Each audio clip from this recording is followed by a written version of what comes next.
وہی تو ہے جس نے آسمان سے پانی برسایا جسے تم پیتے ہو، اور اس سے درخت بھی شاداب ہوتے ہیں جن میں تم اپنے مویشیوں کو چراتے ہو۔ اسی پانی سے وہ تمہارے لیے کھیتی اور زیتون اور کھجور اور انگور اور دوسرے بے شمار درخت اگاتا ہے، اور ہر طرح کے پھل پیدا کرتا ہے۔ غور کرنے والوں کے لیے اس میں اللہ کی قدرت کی بڑی نشانی ہے۔ اور اسی نے تمہارے لیے رات اور دن اور سورج اور چاند کو کام میں لگایا، اور اسی کے حکم سے ستارے بھی کام میں لگے ہوئے ہیں۔ سمجھنے والوں کے لیے اس میں بہت سی نشانیاں ہیں۔ اور جو طرح طرح کے رنگوں کی چیزیں اس نے زمین میں پیدا کی، سب تمہارے زیر فرمان کر دیں۔ نصیحت حاصل کرنے والوں کے لیے اس میں نشانی ہے۔ اور وہی تو ہے جس نے سمندر کو تمہارے اختیار میں کیا تاکہ اس میں سے تازہ گوشت نکال کر کھاؤ، اور اس سے زیور موتی وغیرہ نکالو جسے تم پہنتے ہو۔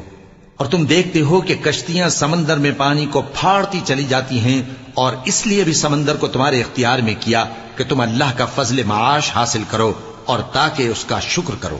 اور اسی نے زمین پر پہاڑ بنا کر رکھ دیے کہ تم کو لے کر کہیں ڈولنے نہ لگے، اور ندیاں اور رستے بنا دیے تاکہ ایک مقام سے دوسرے مقام تک آسانی سے جا سکو، اور رستوں میں نشانات بنا دیے۔ اور لوگ ستاروں سے بھی رستے معلوم کرتے ہیں۔